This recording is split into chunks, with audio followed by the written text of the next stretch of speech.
O desejado de todas as nações. Capítulo 8. A visita pascual. Entre os judeus, os 12 anos eram a linha divisória entre a infância e a juventude. Ao completar esta idade, um menino hebreu era considerado filho da lei e também filho de Deus. Eram-lhe dadas especiais oportunidades para instruções religiosas e esperava-se que participasse das festas e observâncias sagradas. Foi em harmonia com esse costume que Jesus fez em sua meninice a visita pascual a Jerusalém. Como todos os israelitas devotos, José e Maria iam todos os anos assistir à Páscoa, e quando Jesus havia atingido a necessária idade, levaram-no consigo. Havia 3 festividades anuais: a Páscoa, o Pentecostes e a Festa dos Tabernáculos, festas em que todos os homens de Israel tinham ordem de comparecer perante o Senhor em Jerusalém. Destas, era a Páscoa a mais concorrida. Havia presentes muitos de todos os países por onde os judeus tinham sido espalhados. De todas as partes da Palestina vinham os adoradores em grande número. A viagem da Galiléia levava diversos dias e os viajantes reuniam-se em grandes grupos, já pela companhia, já pela proteção. As mulheres e os homens de idade viajavam em bois e asnos pelos acidentados e pedregosos caminhos. Os homens mais fortes e os jovens viajavam a pé. O tempo da Páscoa era o fim de março ou começo de abril, e toda a terra estava adornada de flores, alegrada com os cânticos dos pássaros. Por todo o caminho encontravam-se lugares memoráveis na história de Israel, e pais e mães contavam aos filhos as maravilhas que Deus operara por seu povo nos séculos passados. Entretinham a jornada com cânticos e música, e quando, afinal, se avistavam as torres de Jerusalém, todas as vozes se juntavam nos triunfantes assentos. Os nossos pés estão dentro de tuas portas, ó Jerusalém.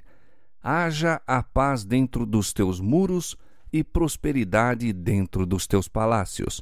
Salmo 122, versos 2 e 7. A observância da Páscoa começou com o nascimento da nação hebraica. Na última noite de sua servidão no Egito, quando não havia sinal de libertação, Deus lhes ordenou que se preparassem para um imediato livramento. Advertira Faraó do juízo final sobre os egípcios e deu aos judeus instruções para reunirem suas famílias dentro das próprias casas. Havendo aspergido as ombreiras e vergas da porta com o sangue do cordeiro imolado, deviam comer o cordeiro assado, com pão sem fermento e ervas amargas. Assim, pois, o comereis, disse ele, os vossos lombos cingidos, os vossos sapatos nos pés e o vosso cajado na mão. E o comereis apressadamente. Esta é a Páscoa do Senhor. Êxodo 12, 11. À meia-noite, todos os primogênitos dos egípcios foram mortos. Então o rei enviou a Israel a mensagem: Levantai-vos, saí do meio do meu povo, e ide, servi ao Senhor, como tendes dito. Êxodo 12, 31. Os hebreus saíram do Egito como nação independente. O Senhor ordenara que a Páscoa fosse observada anualmente. E disse ele: Quando vossos filhos vos disserem: Que culto é este? Vós lhes direis: É o sacrifício da Páscoa ao Senhor, que passou as casas dos filhos de Israel no Egito, quando feriu aos egípcios.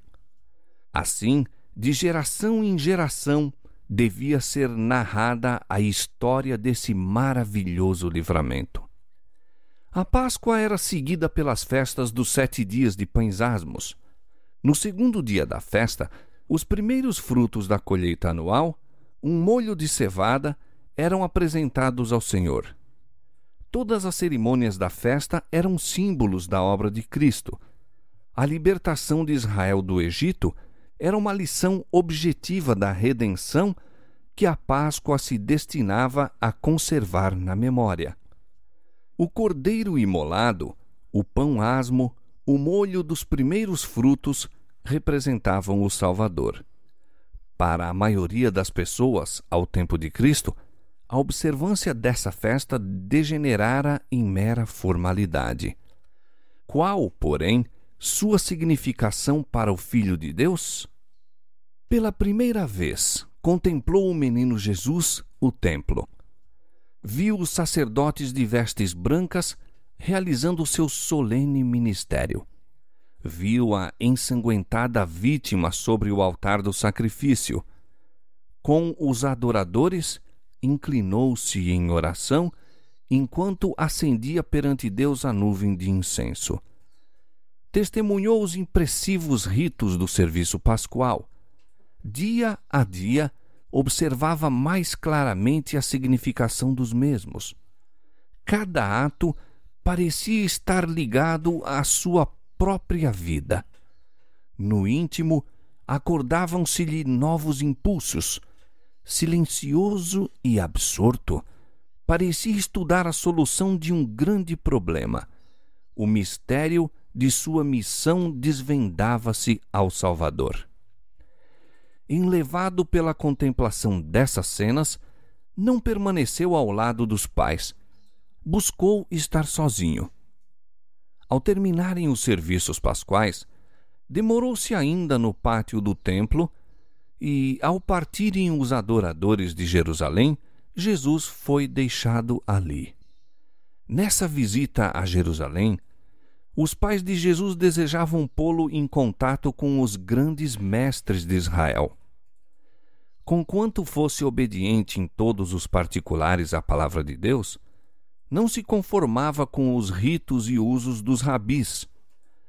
José e Maria esperavam que fosse levado a reverenciar os doutos rabinos e a atender mais diligentemente às suas exigências. Mas Jesus, no templo, fora instruído por Deus.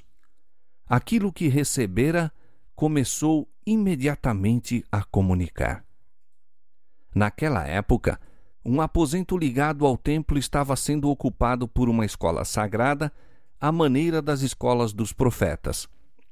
Ali se reuniam mestres de destaque com os alunos, e ali foi ter o menino Jesus. Sentando-se aos pés desses homens, sérios e doutos, ouvia-lhes as instruções. Como pessoa que busca saber, interrogava esses mestres relativamente às profecias e a acontecimentos que estavam ocorrendo e indicavam o advento do Messias. Jesus se apresentou como pessoa sedenta de conhecimento de Deus. Suas perguntas eram sugestivas de profundas verdades que havia muito jaziam obscurecidas e eram, todavia, vitais para a salvação de almas. Ao mesmo tempo que revelavam quão limitado e superficial era o conhecimento dos sábios, cada pergunta punha perante eles uma lição divina e apresentava a verdade sob novo aspecto. Falavam os rabis da maravilhosa elevação que a vinda do Messias havia de trazer à nação judaica. Mas Jesus apresentava a profecia de Isaías e perguntava-lhes o sentido daqueles textos que indicavam o sofrimento e a morte do Cordeiro de Deus. Os doutores voltavam-se para ele com perguntas e pasmavam de suas respostas.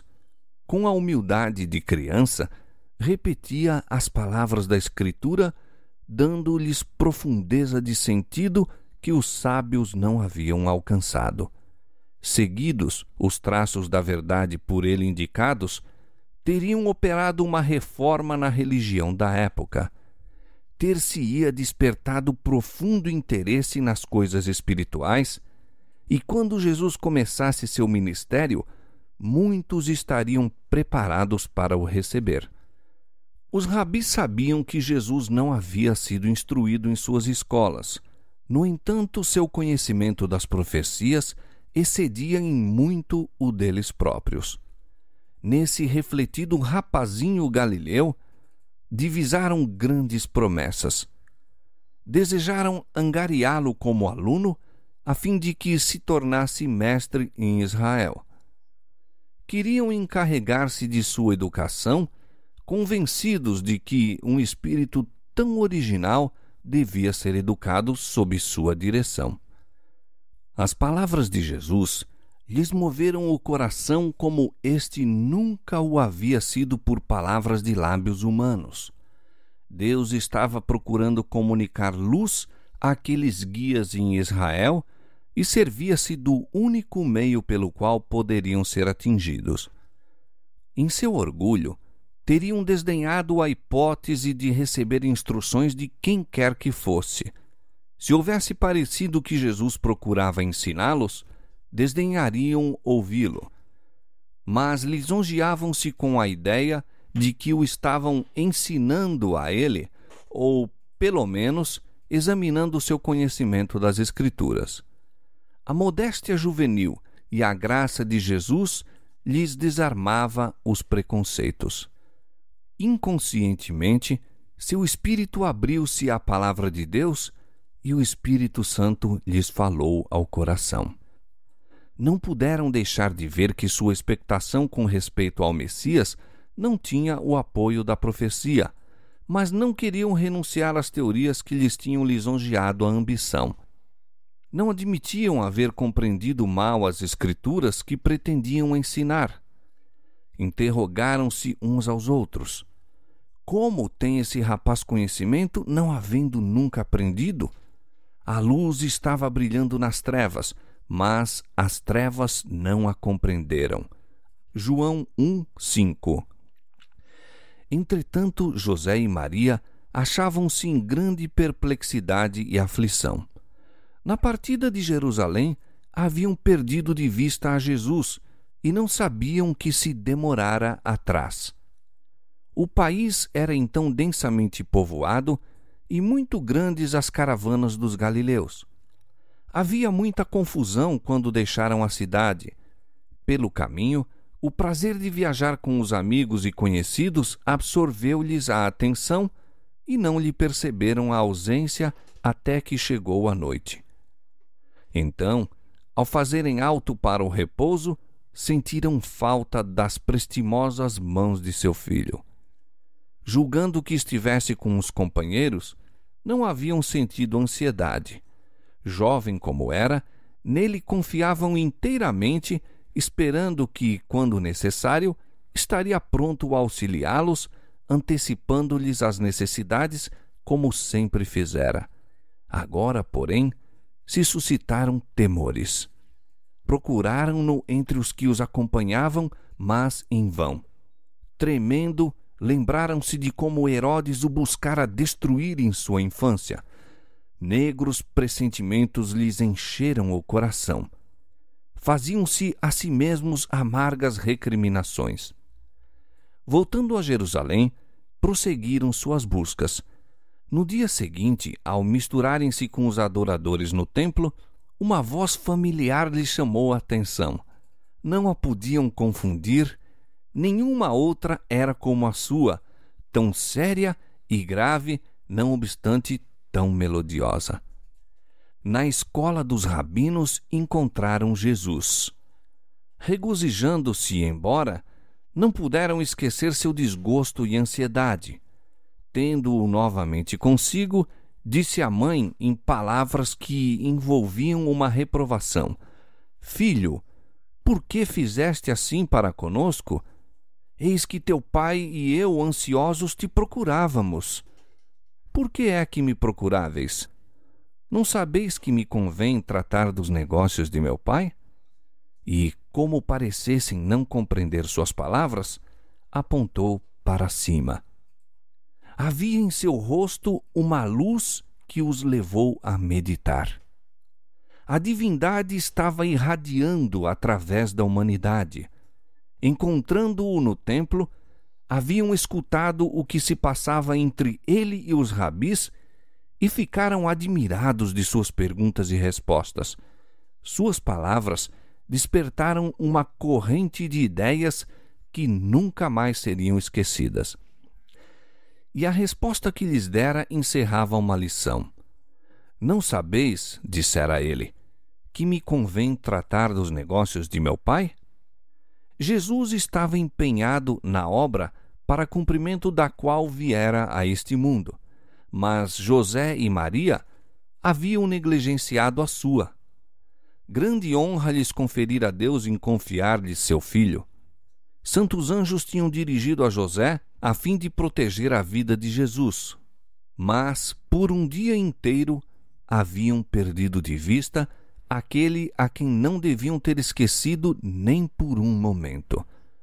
E, ao ser-lhes aliviada a ansiedade, não se censuraram a si mesmos, mas lançaram sobre ele a culpa.